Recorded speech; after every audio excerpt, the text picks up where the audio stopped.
So these are the ruins of a 5th century basilica that was built to mark the place where it was believed, and tradition states, that John wrote his gospel.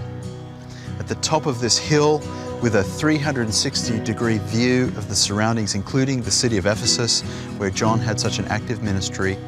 And it's just wonderful to imagine that this gospel, my favorite gospel, was written in this place.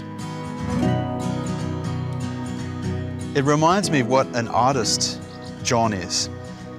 You know, his gospel is so carefully structured. It really falls into two halves. We call the first half the book of signs, chapters 1 to 12, and the second half the book of glory, chapters 13 to 21. So in the book of signs, we have 7 signs.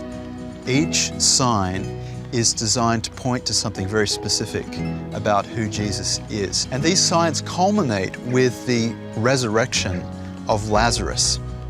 And this is a climactic sign because it's such an incredible miracle that Jesus would give life to a man who's been in the grave for 4 days. But it's also the turning point in John's Gospel because Jesus knows that with the giving of Lazarus's life will mean the end of Jesus' life. And it's actually at the end of that chapter, in John chapter 11, where the leaders of the Jews, and the Pharisees in particular, plot to take Jesus' life.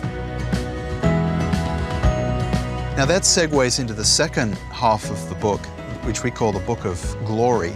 And really the book of glory is a long conversation between Jesus and his disciples in the upper room on the night before he's crucified. And Jesus is really preparing his disciples for his departure.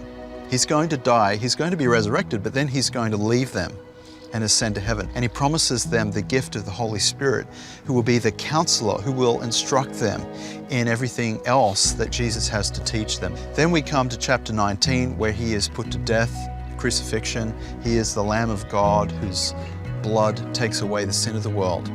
Then in chapter 20, we have his glorious resurrection, famous story of doubting Thomas. And chapter 21, when Jesus reinstates Peter, who had denied knowing Jesus 3 times, and really puts into effect the movement that will establish the church following Jesus' ascension and the pouring out of the Spirit.